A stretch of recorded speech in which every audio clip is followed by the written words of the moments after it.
अस्सलाम वालेकुम दोस्तों, आपके अपने चैनल प्योर देसी टिप्स में हम आपको खुशामदीद कहते हैं। मैं हूं आपका होस्ट हकीम मोहम्मद जावेद। मेरी तमाम दोस्तों से गुजारिश है कि हमारे चैनल को सब्सक्राइब कर लें और बेल आइकन को दबा लें ताकि हमारी हर आने वाली नई वीडियो का नोटिफिकेशन आपको मिल सके।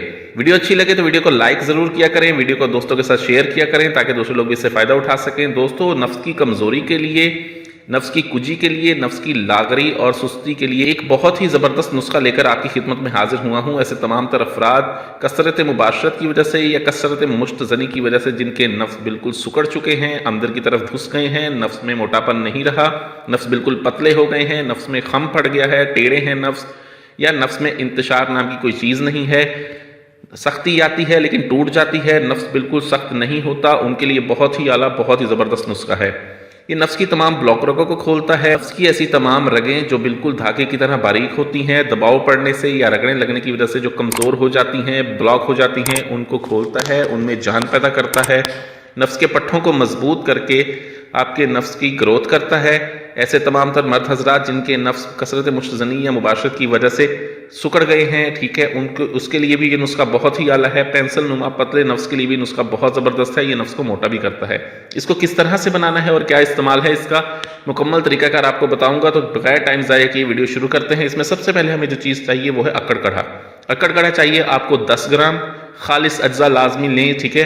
10 ग्राम अक्कड़ कढ़ा चाहिए आपको, 10 ग्राम ही आपको चाहिए होगी इसमें लौंग, ठीक है। उसके बाद 10 ग्राम आपको चाहिए जायफल, ठीक है। 3 रोगनियात का इसमें इस्तेमाल करना है हमने, 20-20 ग्राम 3 रोगनियात लेने हैं। रोगनियात खालिस मिलना शर्त है, ठीक। अगर आप इस नुस्खे के अज्जा खालिस हासिल कर लेते हैं और इसको मेरे बताए हुए तरीके पर इस्तेमाल करके बना के इस्तेमाल करते हैं तो पहले दिन से ही आपको रिजल्ट मिलना शुरू हो जाएगा। रोगनियात कौन कौन से इस्तेमाल करेंगे, इसमें 20 ग्राम हमने लेना है कॉड लिवर ऑयल यानी कि मछली का तेल, 20 ग्राम हमने इसमें ऑलिव ऑयल यानी कि जैतून के तेल का इस्तेमाल करना है, और 20 ग्राम ही हमने इसमें रोगने कुंज यानी कि तिलों का तेल इस्तेमाल करना है, ठीक है। हमने करना यह है कि सबसे पहले हमने जायफल को खड़ल में डाल के बिल्कुल बारीक सफूफ बनाना है इसका। उसके बाद हम इसमें लौंग डालेंगे, उनको भी कूट लेंगे, खरल कर लेंगे, बिल्कुल बारीक पेस्ट सफूफ बन जाएगा इसका। इन दोनों सफूफों को आप अलहदा निकाल दें और अक्कड़ कढ़े को डालें और इसको भी कूटें और खरल करके बिल्कुल मिसले मैदा इसका भी सफूफ बनाने के बाद जायफल और लौंग का जो हमने सफूफ बनाया वो इसमें शामिल करें और इसकी रगड़ाई करें। उसके बाद ये तेल इसमें डाल के इसके आपने कम से कम 4 घंटे के लिए छोड़ देना है, ठीक है। 4 घंटे के बाद आप इस पूरे मुरक्कब को एक कढ़ाई में डालें और नीचे से हल्की आंच लगा दें। हल्की आंच पर आप इस तमाम अज्जा इस तेल के अंदर जला दें और इस तेल को छान भुनकर बिल्कुल महफूज कर लें। इसको छानने के बाद इसका जो सफूफ बचेगा उसको आपने फेंकना नहीं है, ठीक है। आपने करना यह है कि उसको एक मलमल के बारीक कपड़े के ऊपर निकाल लेना है और इसको महफूज करके आपने रख लेना है।